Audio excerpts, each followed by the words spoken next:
एक ओंकार सतनाम करता पुरख निरपौ निर्वैर अकाल मूरत अजूनी सैभंग गुरप्रसाद जप आद सच जुगाद सच है भी सच नानक होसी भी सच। वाहिगुरु जी का खालसा वाहिगुरु जी की फतेह। Dear students, in this video I will be covering question number 14 exercise 6.5 chapter triangles class 10th। 14th question exercise 6.5।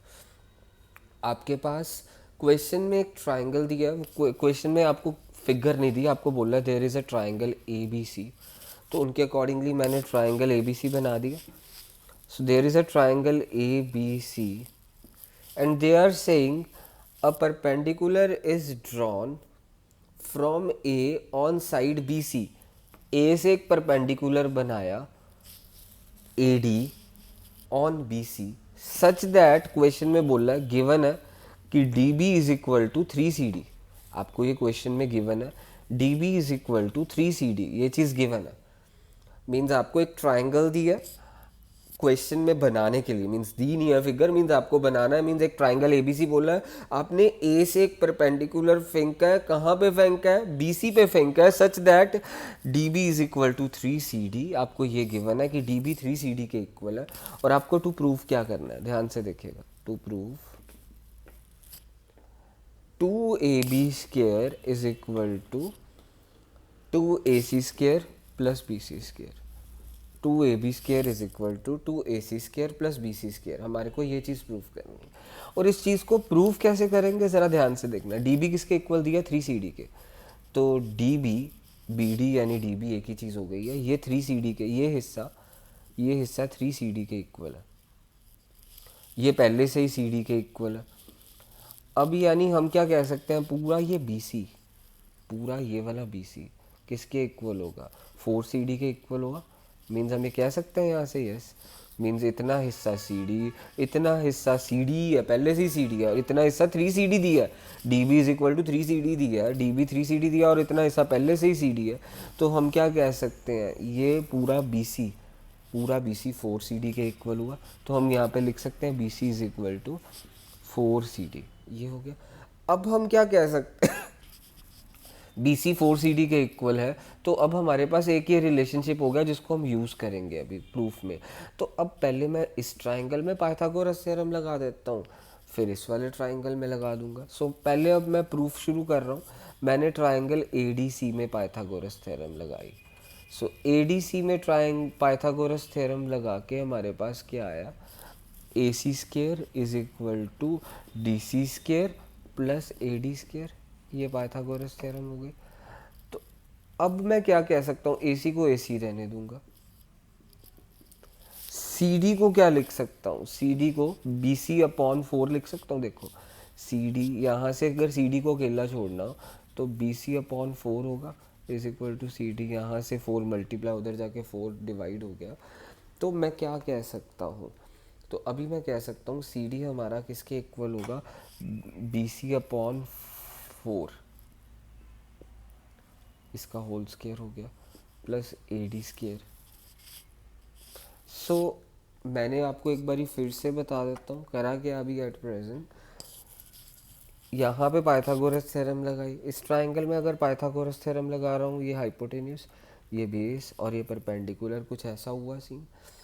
अब आपको पता है D C B C upon 4 के इक्वल है। यहाँ से देखिए, ये सी डी अगर यहाँ से अकेला छोड़ूँ तो 4 उधर जाके डिवाइड हो गया। तो मैंने यहाँ से डी सी की जगह पे क्या लिख दिया? बी सी अपॉन 4 लिख दिया, यहाँ पे इधर ऐसे लिख दिया। तो अब मैं क्या कह सकता हूँ, अब मैं ये कह सकता हूँ ए सी स्केयर, यहाँ पे तो ए डी स्केयर ही था, यहाँ पे ए डी स्केयर ही था। तो अब मैं क्या कह सकता हूँ, यहाँ पे बी सी, अब ये प्लस इधर प्लस है, उधर जाके माइनस हो जाएगा। तो अब मैं क्या कह सकता हूँ, B C square over 16 is equal to A D square.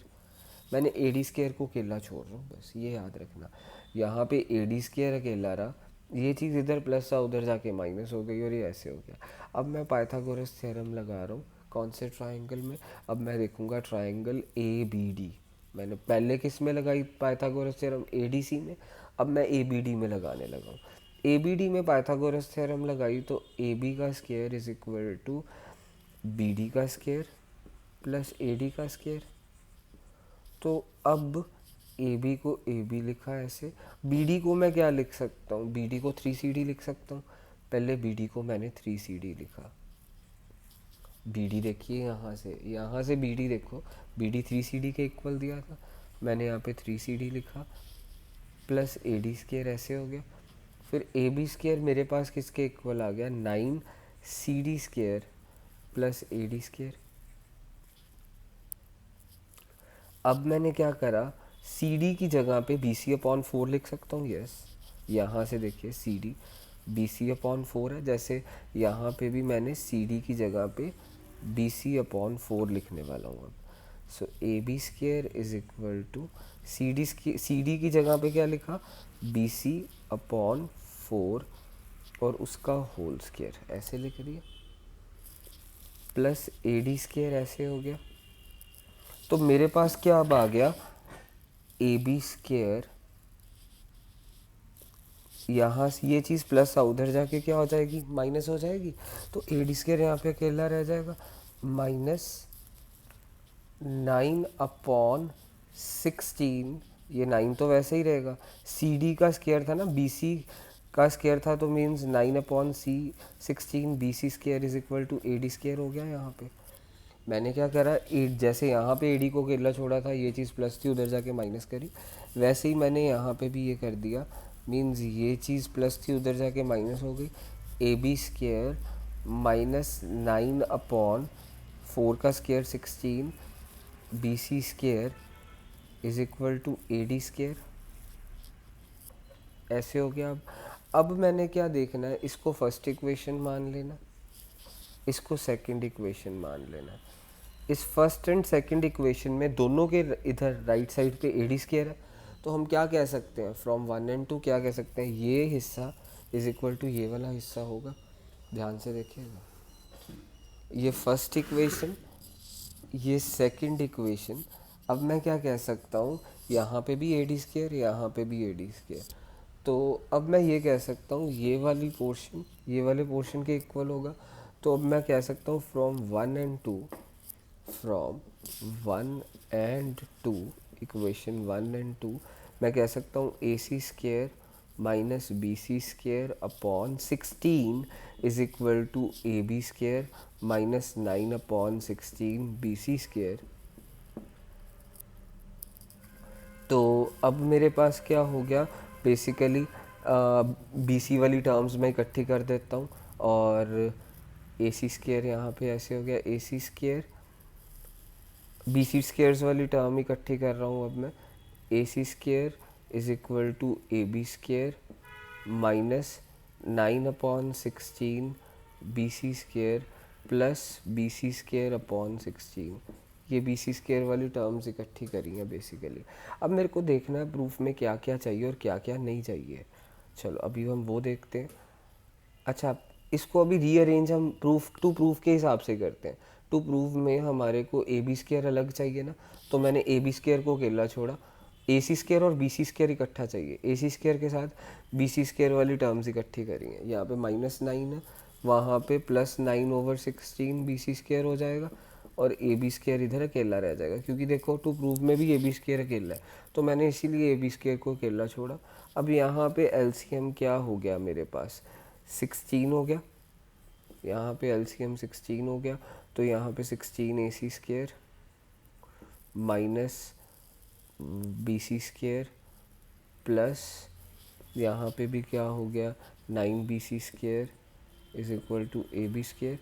तो अब 16 ए सी स्केयर, यहाँ पे देखो 9 - 1 is 8 B C square upon 16 is equal to A B square. अब क्वेश्चन ख़त्म होने वाला अगर ध्यान से देखें।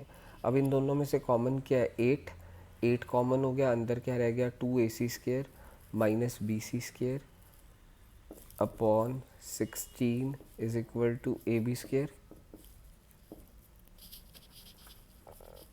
तो 8 1 ज़ा 8 2 ज़ा 16 ऐसे हो गया। देखो ये अब ये 2 मल्टीप्लाई इधर है तो उधर जाके मल्टीप्लाई हो जाएगा। अगला स्टेप ज़रा यहाँ पे देखिए, तो मेरे पास क्या हो गया 2 ए सी स्केयर यहाँ पे plus B C 8 B C square होगा क्योंकि ये बड़ा नंबर है ना, 9 माइनस 1 is 8 plus B C square.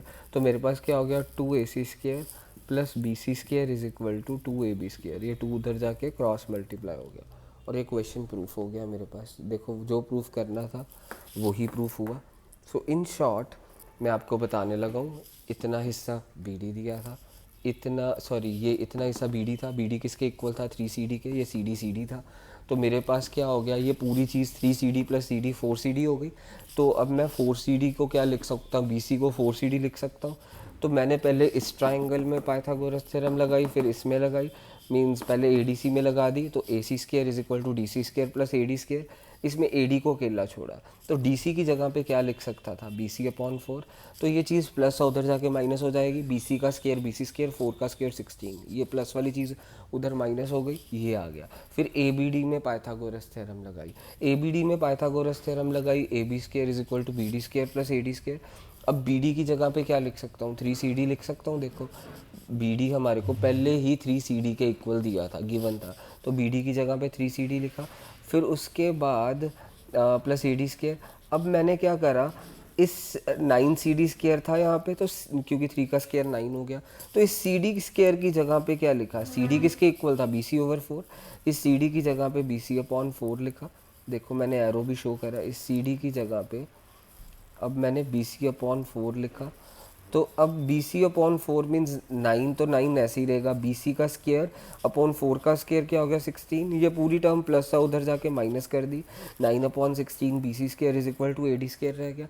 फिर इस इक्वेशन में भी ए डी स्क्वायर है, इस इक्वेशन में भी, और इसको सॉल्व करते हुए मेरे पास ये हो गया। और आप देखें जब मैंने इक्वेट करा तो मेरे को, मैंने टू प्रूफ की और देखा, यहाँ पे ए बी स्क्वायर था अकेला, तो मैंने ए बी स्क्वायर को ही अकेला छोड़ा, ठीक है। और बाकी ए C square B C square वाली टर्म्स इकट्ठी कर दी और सॉल्व करके मेरे पास जो प्रूफ चाहिए था वो प्रूफ हो गया।